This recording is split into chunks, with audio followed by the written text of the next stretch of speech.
You are listening to the Careers BU podcast, the podcast aimed at Bournemouth University students and graduates.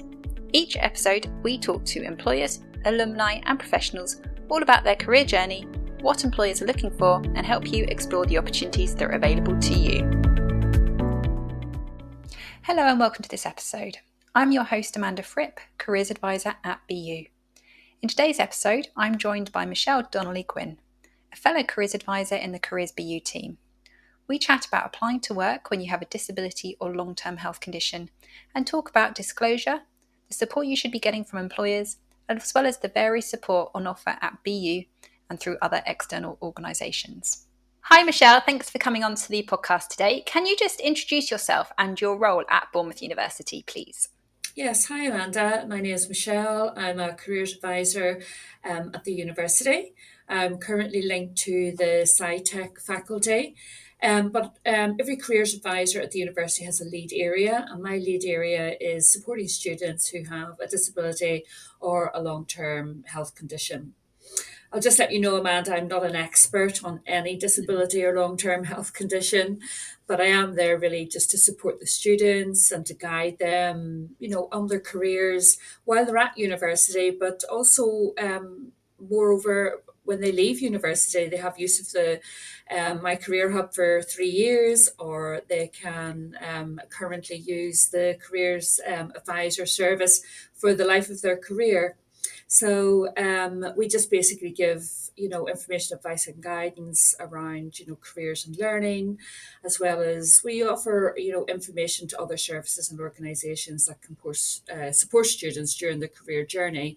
And I'm specifically going to be working on that, especially with students, as I said before, with disabilities or long-term health conditions. Brilliant, thank you. So I thought it'd be really great to get you onto the episode today to talk more about disability, disclosure in the workplace, because it's something that obviously can play on students and graduates' mind. So we're going to talk about the sort of support they can get at Bournemouth University, and a little bit about that process of disclosure. So let's start at the beginning then. What is the definition of a disability? Okay, Amanda. So first of all, I should have said thanks for having me on today. I think this is a really important topic. So the definition of a disability is basically a physical, mental, intellectual or sensory difference, condition or impairment that may impact the student's full participation and inclusion in society on an equal basis to others. It doesn't actually have to be a diagnosed medical condition, but it still needs to have an impact on the student's ability to carry out normal day-to-day activities, usually over a period of 12 months or more. Really, all disabilities and long-term health conditions are better defined in the Equality Act 2010, and that can be found online. And some are hidden disabilities, aren't they? So they can't always be visually seen by other people. Exactly. So we have visible and non-visible. Brilliant. Okay. So when it comes to students and graduates applying for jobs, what are some of the common concerns that they have about their disclosing their disability? Yeah, so when students, speak to us, things that they worry about is that maybe their application will get disregarded. They won't even get an opportunity for an interview. They often worry that the employer will treat them unfairly because of a disability or a health condition. People do worry that maybe the employer will confuse their challenges with intellectual disabilities. They worry that if they disclose a disability or a health condition to the employer, that maybe word will get out and all the co-workers will find out about it. They may worry that they don't get trusted to take on, important projects, or that they could, get passed over for a promotion or a pay rise, for example. Yeah. So some of these, are real concerns that they have, and that may be a reason why they don't want to disclose. Yeah. But obviously, as we'll talk about it, there's actually real benefits often of disclosing their disability. But does an applicant legally have to disclose a disability when they're applying for a job? No. Nobody needs to tell an employer or a potential employer that they have a disability or a long-term health condition. It's actually entirely up to the applicant, and it's actually entirely up to the applicant if they do want to disclose they have a disability or health condition when they want to do that. It does not have to be at application stage. But when they do, if they do that at application stage, the employer then has a legal responsibility to support them. And they should do everything that they reasonably can to create an environment and a recruitment process where the people feel safe and comfortable to talk about, a disability. Um, Really, someone should talk to their, potential employer if they feel that they need support. And especially if you're going to do it at application stage, it will be if you need support at the interview stage. Um, When someone tells the employer that they have a disability or a long term health condition, then the employer, as I said before, has that legal responsibility to support them making like reasonable adjustments if they need to have maybe interview questions beforehand because they need time to consider their answers, if they need more accessibility in the interview. And it's really up to the person, as I said, for them to decide when to tell their employer. But as I said, if it is at application stage, it will only be relative to interview support at that stage. If you were on the interview and the employer asked about support, it would only be if they were going to offer you the job. Mm-hmm. Mm-hmm. I think it's important to make people aware as well, Amanda, that there is a guaranteed interview scheme. And what that means is quite often on an application form, candidate can tick a box under the disability confidence section. And that means that the employer really is going to guarantee, if they meet the minimum criteria, that they will guarantee them an interview for the job. They will not guarantee them the job, but they will guarantee them an interview. And this is something that some employers take part in, don't they? They're disability Yeah. confident employers, aren't they? So it's a specific kind of scheme that they take part in. And if that box is there, it's really worth, if someone's got a disability, it's really worth ticking that box, isn't it? It really is, because the employer is basically reassuring the candidate that they are confident in dealing with their disability. Like at the moment, there's like more than 19,000 employers signed up to the Disability Confidence Scheme.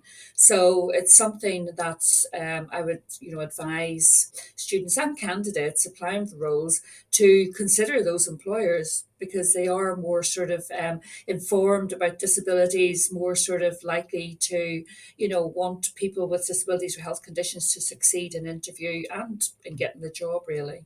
So you kind of touched on some of those benefits of disclosing a disability already, but in terms of the disability confident, but what Yes, else? What other definitely. benefits are there for someone to disclose their disability? Well, yeah, obviously we mentioned before about getting, adjustments. So getting adjustments can be things like, as I said before, you getting maybe a more accessible venue or adaptive furniture, or getting communication support or extra time to answer questions. But there are so many other things that really are beneficial about being open or disclosing a disability. You have control over what information that you give to the employer. So it is your first opportunity to present your disability positively to the employer. You can talk about how you manage your disability on a day to day basis, and that actually will have enabled you to develop skills and strengths that are totally unique to you. You can really bring upon these, especially in a competency based interview where they may ask you, give you an example of how you've dealt with ABC, for example. Your disability, it is a part of who you are. And it is really, rather than trying to cover it up, be open about it, be positive, present your talents and your abilities, because all those things are really important. Those are things you're going to be able to demonstrate skills that employers are looking for. And it's really important to really sell yourself to that employer and about the sort of things that you can bring Mm. to that sort of organization. I think as well it's really important for people to know that they can claim like a grant called Access to Work, which actually provides personalised support to the applicant or the candidate if they get accepted for that job. There's no set amount for the grant. It will depend on your own sort of personal circumstances. The Disability Rights UK website, there is like an eligibility letter that you can bring to an employer, and that will inform the employer then about access to work and how they can go about, supporting you with that grant. So there are lots of positives about sort of disclosing your disability and getting the sort of support that you need. And that access to work grant, that can pay for what, like equipment? Yeah, it can even pay for travel and various things like that. But yes, it can pay for equipment. We have to be, when we talk about, reasonable adjustments and things, we have to be reasonable. It will be things that you really need. But yeah, if you need a specific, maybe chair, or you need specific equipment to do your job, traveling to and from work, accessibility into a workplace, all those sort of things are covered on access to work. And again, you can find information about that on the gov.uk website or on Disability Rights UK. There's quite a lot of, I find, no jargon information on there, which is really useful. Brilliant. That's really great. So, how can students and grads with disabilities effectively communicate their skills, their qualifications, their abilities to employers without feeling defined solely by their disability? That's a difficult one, isn't it? Because a lot of people do feel they're going to be defined by their disability, and I'm sure it's going to be a concern to people who have disabilities or health conditions. I think, really, it is important to tell the employer only what is relevant. They don't need to know everything about your disability, just what's relevant to you and the job. I think, there's only certain things that they need to know. And I suppose one of the good ways of doing that is think about it. If you've been doing work experience before, or you've been at university, what actually have you needed to help you at university? What have you needed to help you during your work experience? There is actually a really good document from the government website, gov.uk. It's a health adjustment passport. It's quite a recent document that's just come out, and anyone can use it and fill it in. It is confidential, but it may help you when you're going for interviews or going for a job, to sort of help, sort of like a reflection document where you can look and see what's helped you in the past, and that may help you when you're talking to employers. As I said before, you don't need to go into details, only share what's relevant, and don't use complicated medical terminology. The employers themselves or the recruiters will not be experts likely either. Moving on from that, I think we sort of touched on it in the last question, just identify your strengths that you've gained. You want to stand out as an exceptional applicant, like everyone else wants to do. So now's your chance to sort of sell those strengths. Make it work for you. Make your disability and your health condition work for you. How have you managed it in your personal experiences? Be able to reflect on those and those skills that you've developed.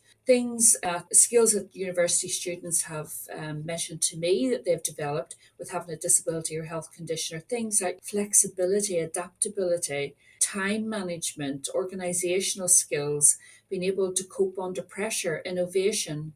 All those things that they've been able to develop with having to manage either a disability, long-term health condition, studies, extracurricular activities, all those things that they've had to manage can come across as really positive to an employer. So it's important to talk about them positively. No, that's really great. And they're the expert in their own disability, aren't they? So they're the perfect person to articulate their support needs, any requirements, their strengths. That's, if you're the expert, you can talk, Exactly. hopefully talk about that. But obviously that's where, if students or graduates are finding it difficult to understand how to articulate it, they can come Exactly. to a careers appointment to help think that through. Exactly. And that sort of reflection then, hopefully as a careers advisor, we could help them reflect on how they've been managing everything so far at whatever stage they are in their career journey. And hopefully that will give them some ideas of things they can talk to employers about. So, and that health adjustment passport looks really good. And what I will do is I'll put a link to that in the notes with the podcast episode. So if anyone is listening and they want to find where that is, you can see that into the notes. Yeah, it's really good. They did a trial run at a couple of universities with it, and they had quite good feedback by the sounds of it. I've seen a lot of charities and organisations that provide support for people with disabilities and long-term health conditions. So can you talk a little bit about that, those types of organisations or support systems that can help individuals or students or graduates when applying for work? Yes, of course. There are lots of them, and I wouldn't have time today to go through all of them. But some of the ones that we've been using at the university are, for example, AAA, which is Ambitious About Autism, and that is a national charity for autistic children and young people. They have a fantastic website. You can go on there. They talk about employment and various employers that are really, again, disability confident and keen to recruit autistic people.